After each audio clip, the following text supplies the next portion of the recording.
갑니다. 그 인격이라고 하는 의미는 성령의 열매, 성령을 받고 은혜를 받고 나타나는 그리고 변화되어져 있는 우리들의 삶의 모습, 그런 성품을 가지고 천국에 가는 겁니다.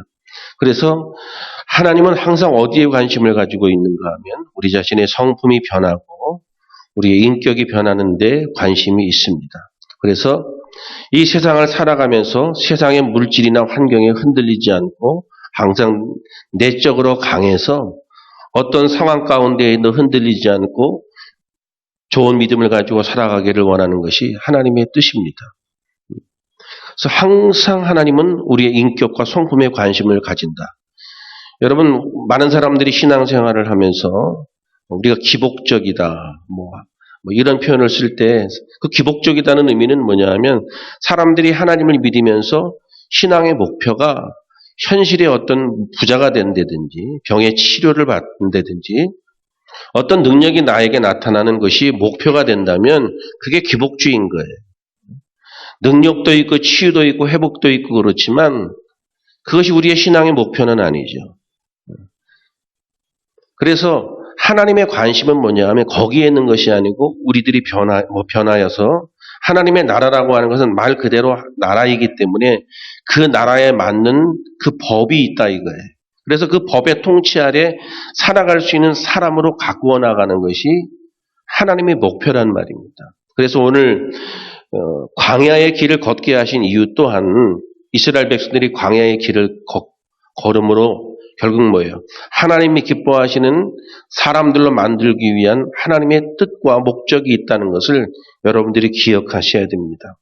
예수를 믿으면서 고민스러운 것 중에 하나가 왜 하나님이 우리에게 고난을 허락하실까?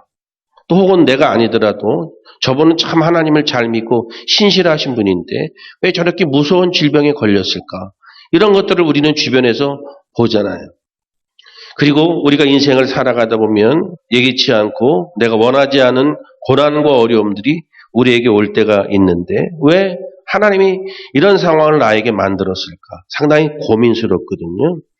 고난을 만드신 이유가 무엇인가? 그것을 함께 말씀을 통해서 찾아보려고 합니다. 오늘 우리가 신명기 말씀을 잠깐 보았는데 이 신명기의 내용은 뭐냐면 광야 생활 40년을 마치고 그리고 광야에 들어가기 직전에 모세가 이스라엘 백성들을 불러놓고 광야 40년 동안의 지난 시간들을 회상하면서 이스라엘 백성들에게 고별 설교를 하거든요. 몇 번을 하는가 하면 3번을 합니다. 그 3번의 고별 설교가 담겨진 것이 이 신명기의 내용입니다. 그리고 오늘 고별 설교에서 오늘 본문은 왜 우리가 광야에서 고난을 당하고 광야의 길을 걸어야만 했는지 그 이유에 대해서 쭉 설명하고 있는데 2절 말씀 보시면 내 하나님 여호와께서 이 40년 동안에 내게 광야길을 걷게 하신 것을 기억하라. 이는 너를 낮추시며 너를 시험하사 내 마음이 어떠한지 그 명령을 지키는지 지키지 않는지 알려 하심이다. 이렇게 표현하죠. 말씀의 중요한 표현은 무엇인가 하면 내 마음이 어떠한지, 내 마음이 어떠한지. 이런 어려움이 있고 환경의 변화가 왔는데 네 마음은 어떤 마음인지 그거를 알고 싶으신 거예요. 우리의 표면적으로 나타난 그것은 얼마든지 가식이 있을 수 있기 때문에 주님은 항상 우리의 마음을 알고 싶은 거예요. 누가 나를 미워할 때 나는 어떤 마음을 품는지 또 나에게 어떤 어려운 일이 있을 때 나는 나의 마음의 상태가 어떤지 그 마음을 알고 싶다는 거예요. 그래서 하나님이 광야의 길을 걷게 하셨는데 그 이유가 뭔지 오늘 몇 가지를 살펴보는데 그 첫 번째가 뭐냐 하면 순종이라고 하는 것을 배우게 하는 겁니다. 그래서 순종을 통해서 어떻게 해요? 영적으로 건강한 백성을 만들기 위해서 순종하는지 순종하지 않는지 그것을 살피는 거거든요. 1절 말씀 보시면 내가 오늘 명하는 모든 명령을 너희는 지켜 행하라. 그리하면 너희가 살고 번성하고 여호와께서 너희의 조상들에게 맹세하신 땅에 들어가서 그것을 차지하리라. 이렇게 이야기하죠. 이 1절 말씀 가운데 보면 뭐예요? 하나님이 이스라엘 백성들을 순종하는 사람들로 만들기를 원하는데 그 순종하는 사람으로 만드시는 이유는 뭐냐 하면 그냥 로봇처럼 하나님이 마음대로 종처럼 백성들을 부려먹기 위해서 순종하는 사람들로 만들려고 하는 것이 아니라 순종의 의미는 맹목적 순종을 의미하는 것이 아니고 하나님의 말씀을 지켜 행하고 살아가는지 안 살아가는지 그거를 이야기하는 거죠. 그래서 결국 그렇게 순종하는 말씀 앞에 순종하는 삶을 살아가는 사람들을 만들기 위한 이유는 뭐냐면 궁극적인 건 뭐예요? 결국은 축복을 주시고 영육간의 강건함을 주시기 위한 것이 하나님의 궁극적인 목적이기 때문에 축복이 목적이에요. 순종의 사람으로 만드는 것은. 그래서 많은 사람들이 하나님의 축복을 기대하고 축복을 원하지 않는 사람은 없는데 축복을 받지 못하는 이유 중에 하나는 막 축복을 구하는 거예요. 축복을 막 구하는 거예요. 그런데 문제는 축복이 오지 않는 이유는 뭐냐면 축복을 받을 만한 삶의 태도가 없는 거예요. 하나님의 말씀을 지켜 행하지도 않고 전혀 삶 가운데 하나님의 말씀과는 상관없이 살면서 하나님 앞에 축복을 달라는 거예요. 그러니까 막 철야를 하고 금식을 하고 애걸복걸을 하는 거예요. 그런데 하나님은 안 주신다는 거죠. 축복은 축복을 구해서 받는 것이 아니고 축복을 받을 만한 사람이 되어야 받는 건데 그것이 뭐예요? 말씀 앞에 순종하는 태도를 가지고서 살아가는 사람들을 하나님이 축복하시는 거예요. 그래서 축복은 축복이라는 그 자체를 구해서 받는 것이 아니고 축복의 사람이 될 때에 축복을 받는 것이다. 그래서 그 축복을 하게 하기 위해서 하나님이 말씀 앞에 순종하는 것을 배우게 하기 위해서 광야의 길을 걷게 하시는 것이다. 이것을 지금 모세가 이야기하는 거예요. 자, 1절 하반절에 여러분 보시면 나오잖아요. 그렇죠? 지켜 행하라. 그리하면 너희가 살고 번성하고 여호와께서 너희 조상들에게 맹세하신 땅에 들어가서 그것을 차지하리라. 그렇게 말하죠. 생명과 번성의 축복을 주시겠다. 이렇게 말씀하시죠. 말씀대로 순종하며 살으라고 하는 것은 순종을 배우고 말씀대로 순종하는 그 순종의 삶이 결국 하나님이 우리에게 축복해 주신다는 것을 이야기하는 거예요.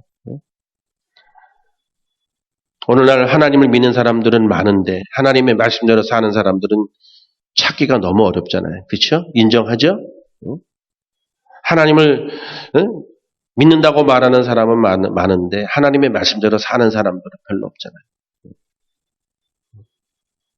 두 번째는 뭐냐 하면 이제 겸손이에요. 겸손. 광야의 길을 걷게 하시는 이유는 겸손을 배우게 하는 거예요. 그 겸손의 의미는 우리가 여러분들이 잘 아시지만 사람이 겸손하는 것은 너무너무 어려운 일이거든요. 사람이 겸손한 것은 참 어려운 일이에요. 그래서 겸손한 삶을 산다라고 하는 의미는 그 사람이 내적으로 상당히 건강한 상태를 말하는 거예요. 사람이 겸손할 수 있다는 것은 그만큼 그 사람의 성품과 인격이 잘 조절된 것이거든요. 그래서 단순히 겸손 그러면 고개를 숙이는 것이 겸손도 아니고 그 사람이 잘 만들어진 인격과 성품을 의미하는 것이 겸손이거든요. 그래서 2절과 3절을 보면 두 번에 걸쳐서 너를 낮추시며 이런 말씀이 반복되고 있죠. 너를 낮추신다.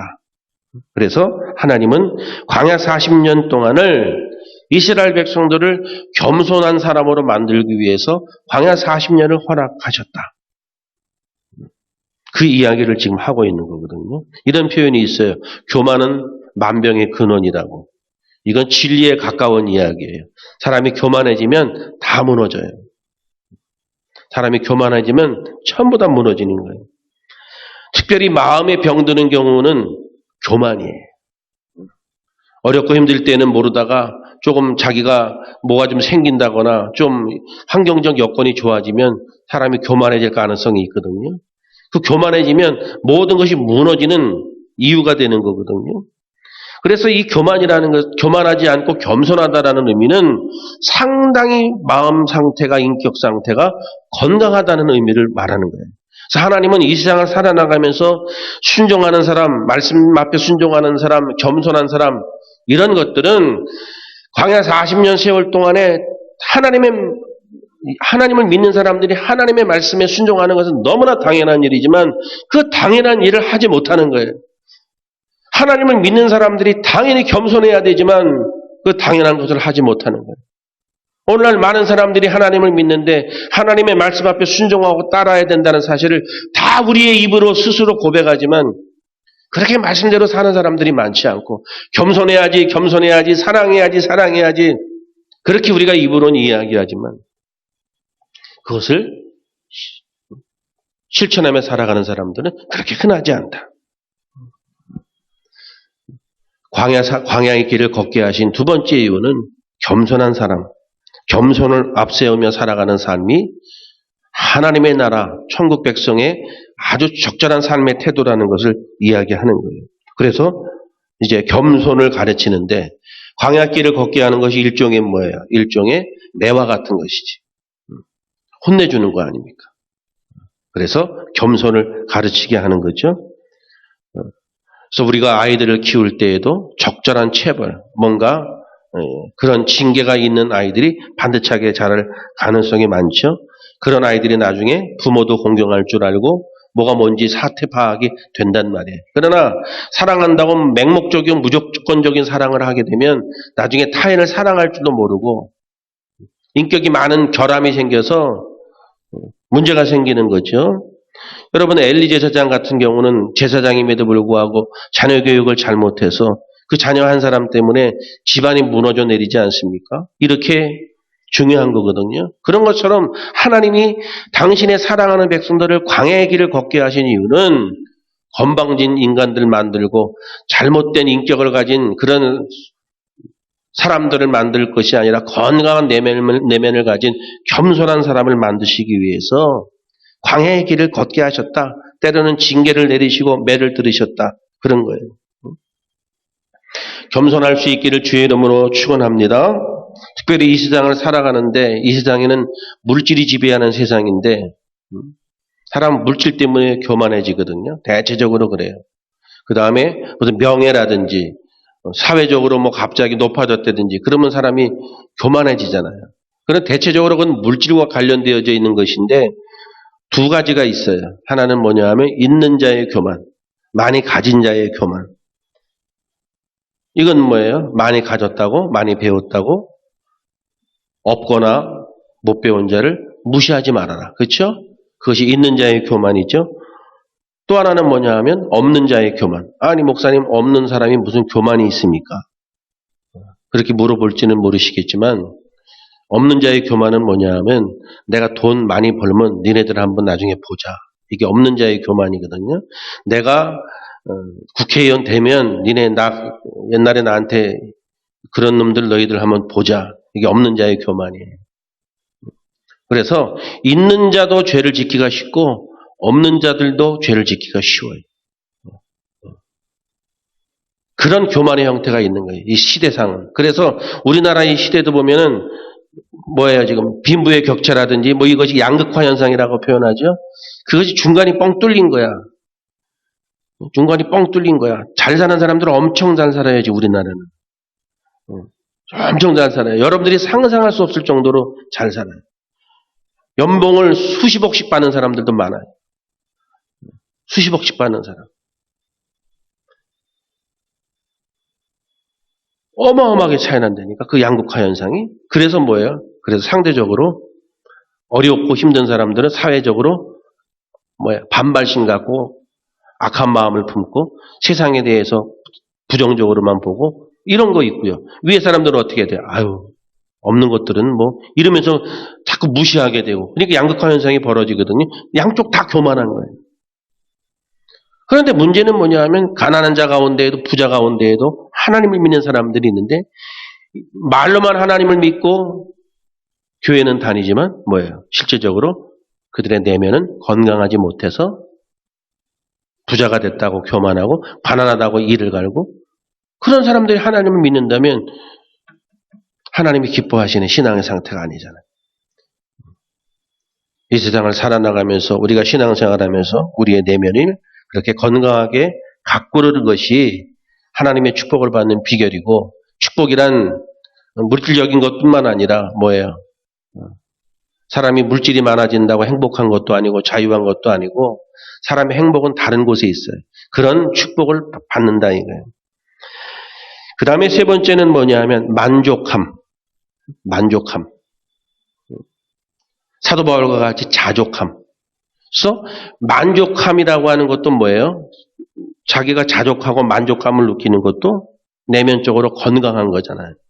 그런 것들을 배우게 하기 위해서 광야의 길을 걷게 하시는 거예요. 3절 보세요 한번.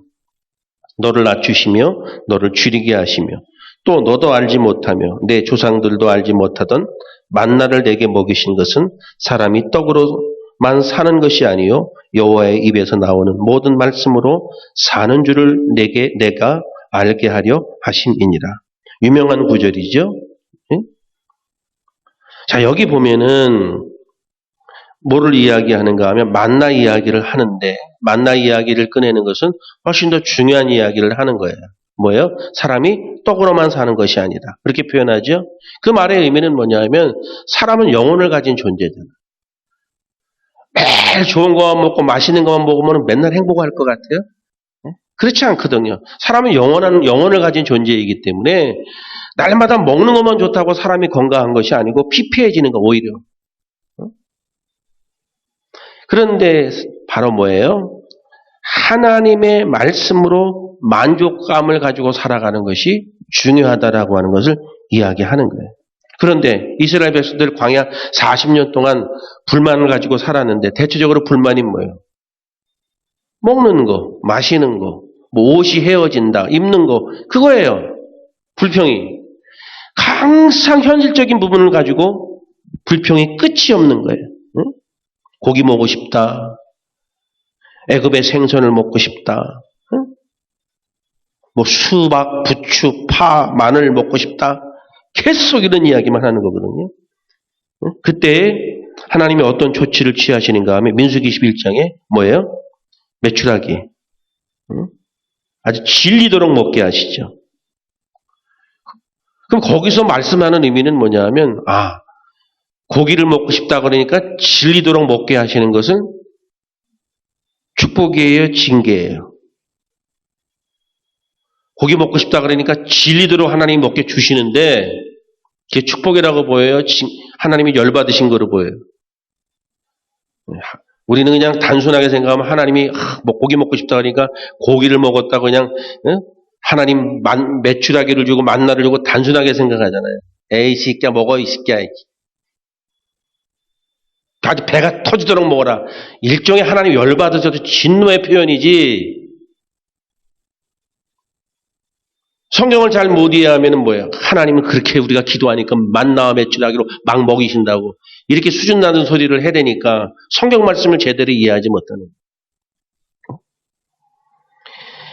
여러분 보세요. 하나님이 안 계시면서 욕심을 마음껏 채울 수 있는 그런 환경이 축복이라고 생각해요? 아니에요. 메추라기를 먹이는 것도 일종의 하나님의 진노거든요. 그러면서 여기서도 이야기하는 건 뭐예요? 사람이 떡으로만 사는 것이 아니다. 왜? 사람은 영적 존재이기 때문에 생명의 말씀, 그것이 더 중요하다는 것을 이야기하는 거예요. 그럼 사람의 기쁨과 행복은 어디에 있는가? 이 세상의 것들, 물질이나 이런 것들로 충족되어지는 것이 인간의 행복을 만들어내는 것이 아니고 내 안에 내면의 어떤 가치, 인격, 성품. 막 돈 많은 사람이 있어도 그렇게 부러워. 내가 지금 더 좋은 거. 응? 뭐 이런 자존감이 있잖아요. 자존감. 그것이 하나님을 믿는 사람들의 영적 프라이버시. 응? 하나님이 그거를 원하신다. 이거예요. 그래서 결국 뭐예요? 40년 광야의 길을 걷게 하시는 이유는 건강한 백성으로 만들기 위해서. 내면이 건강한 사람. 그 어떤 경우에도 교만하지 않고 말씀 앞에 늘 순종하고 이런 사람들을 만들기 위해서 40년 동안 하나님이 그들을 훈련시킨 거예요. 자, 그렇다면 오늘날 하나님이 나에게도 무슨 관심을 가지고 계시는가? 간단하죠. 우리의 내면이 얼마나 건강한 사람으로, 영적으로 건강한 사람으로 세워지는가에 하나님의 관심이 있기 때문에 우리가 생각해야 될 것은 환경이나 여건들을 통해서 이루어지는 때로는 광야와 같이 힘든 상황도 내가 얼마나 믿음으로 영적으로 반응하는 것을 반응하는가를 하나님이 관심을 갖고 살피시는 거예요. 그리고 그런 영적 반응을 할 때 결국 뭐예요? 생명과 번영. 모세가 그 이야기 하잖아요. 축복해 주시기 위해서 광야의 길을 걷게 하신 것이다. 이렇게 말하잖아요. 축복은 축복을 구하는 자가 받는 것이 아니고 축복을 받을 만한 믿음의 사람이 될 때에 하나님이 축복해 주시는 거예요. 그런 은혜가 우리에게 있기를 주의 이름으로 축원합니다. 세상이 하수상한데 페이스북이나 이런 데 보고 그러면 예수를 믿는 사람들이 시대에 대해서 조금씩 얘기하고 그러는데 저는 한마디는 안 하고 있지만 참 여러분 예수 믿는 사람들, 예수 잘못 믿는 사람들 참 많습니다. 그리고 꽤 예수를 잘 믿는다는 목사님들 가운데에도 이 시대를 보면서 함부로 얘기하는 분들이 많이 계셔요. 죄 없는 자가 돌로 치되 어떤 분. 그러니까 이렇게 죄를 졌어도 죄가 없는 놈만 정죄하고 비판하고 그러라 이거예요. 여러분들은 어떻게 생각해요? 제가 하고 싶은 말이 한마디 있었는데 참았어요. 무슨 말이 하고 싶었냐면 죄 없는 목사만 설교해라. 그 얘기를 하고 싶었어요. 여러분 죄는 죄인 거예요. 나쁜 건 나쁜 거예요. 죄를 짓고 나쁜 짓을 했으면 거기에 대한 처벌을 받아야 되는 게 너무 정상적인 거예요. 그런데 죄 없는 자가 돌을 치라고 그 말을 갖다가 거기다 갖다 인용해서 그걸 옹호하고 보호하는 태도를 가진 기독교인들을 보면 사람들이 뭐라 그러겠어요. 죄는 죄고 잘못된 건 잘못된 거죠. 거기에 대해서 어떤 행동을 취하라는 것은 아니지만 그렇게 함부로 얘기할 건 아니죠.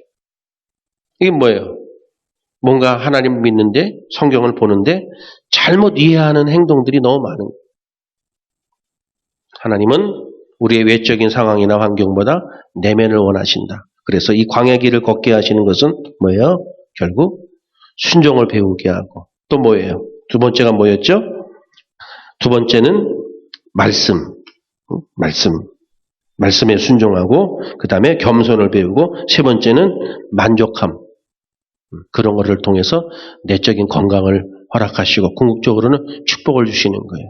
오늘도 이 밤에 여러분 이 세상을 살아나가면서 얼마나 우리가 상처를 많이 받고 먹고 살기도 힘들고 대인관계나 인간관계도 참 힘들고 이런 가운데에 모든 상황과 환경들은 하나님이 나를 만드시기 위한 상황으로 이해하고 이해할 수 없는 상황 가운데에도 나를 훈련시키는 하나님의 뜻 그리고 결국은 축복하시려고 하는 하나님의 의도 이거를 기억하셔서 승리하시고 하나님의 축복을 받아 누릴 수 있기를 주의 이름으로 축원합니다. 기도하겠습니다. 하나님 고맙습니다. 이 밤도 말씀 붙들고 또 하나님 앞에 기도할 때